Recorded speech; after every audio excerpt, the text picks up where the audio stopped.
Sa wakas ay natuloy na rin yung lakad namin na noong October pa naming plano.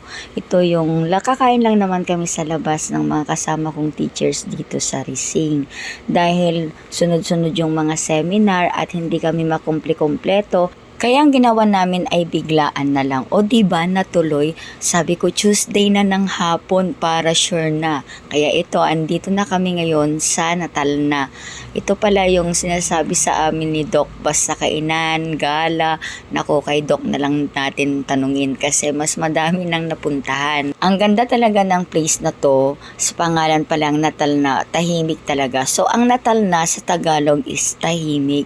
Sa English, ayun, silent. O diba? Talagang in-English pa. Tingnan nyo naman ang ganda ng place. Hindi lang to kainan, pwede ding matulog dito, magpa-reserve ng mga rooms kung saan tanaw na tanaw mo yung tabing dagat. O diba, ang ganda, pwedeng mag-sunset kasama ng mga mahal mo sa buhay. Yung table namin, ayan, naka-prepare na kasi in advance order na namin. O diba, pinagkatiwalaan talaga kami. So, ang sinakyan pala namin is yung kay Ading Dominic at saka yung kotse ni Doc.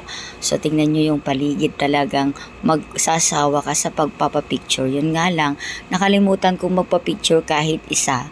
Ayan, so ito yung in-order namin na food. So, sa lahat ng nakaserve, ang pinakagusto ko yung lechon sisig. Mahilig talaga ako sa sisig, no? Ayan, so ito sa ating ko, problema yung umiikot-ikot sa harapan niya yan, pantaboy ng langaw. Sabi niya, ba't sa harapan ko pa, sa akin pa na mahilig kumain? O, tingnan nyo naman yung rice yan, ubusin namin.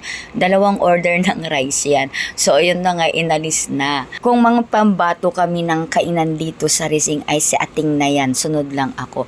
At dahil nga November ay birthday ni Sir Rodel, yan, kinantahan na namin. Siyempre, kasama na rin ang aking anak kasi nga November siya, kaya kasama namin siya dito. At yan nga, may pa ice cream na binigay ang mga staff ng Natal na. Ayan, tuwang-tuwa talaga ako kasi nga first time ng aking anak na mag-celebrate ng ganito sa labas. So ito, akala ko alak, hindi pala. Yan pala yung nesty na in-order ni Doc. At yan, ito yung red sinigang na ulam namin. O diba? Red. Hindi ko alam kung bakit red. Hindi ko na natanong. Pero masarap siya. Yung nga lang, yung anak ko nagre-reklamo kasi hindi daw luto yung okra. Eh, gustong gusto ba naman niya? At ito na nga, ito yung pinakagusto ko. Ayan o yung ice cream, diba? Ang cute. Tawang-tawa si Sir Rodel kasi kinakantahan na siya ng happy birthday. So, thank you Sir Rodel. Pati na rin kay Ading Dominic sa treat. Ayan. So, nakarating kami dito. At talagang nag-enjoy kami. Itong anak ko hiyang-hiya talaga. Nahihiya siya. Sabi niya, ayoko ma. Pero ito, wala siyang choice. Buti na lang at kasama namin yung mga teachers ng Rising. So, ayan, nakibanding na rin yung aking anak. So, ayan, may pa-blow ng candle. Hindi ko alam kung anong winish niya at sana matupad ito, anak. At ito na rin kay Sir Rodel, o diba? Tawang-tawa talaga siya sa pag-blow ng candle. Oh, nag-wish siya. Ano kayang wish ni Sir Rodel? At syempre, gusto din ni Duke na mag-blow ng candle. Ayan, kasi birthday din niya. So ito, try na namin yung nesty. Nag-enjoy kami at talagang inubos namin yung mga pagkain dyan sa table. Nako, kailangan namin ubusin yan at wag magtira, no? Alam nyo na kung bakit. Alam namin yan. So, totoo yan, wala kami tinira. At ito na nga, o yan.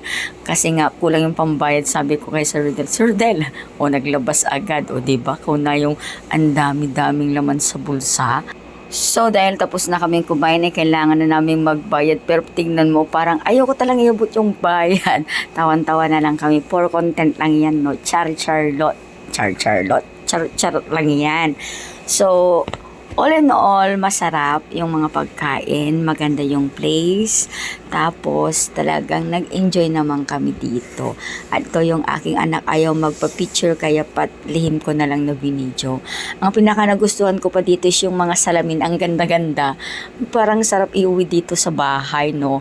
May isa dito sa labas at meron din dito sa may CR. Yan. Kaya ang tagal nilang lumabas kasi nagpipicture-picture sila sa loob ng CR. Ang ganda naman talaga kasi.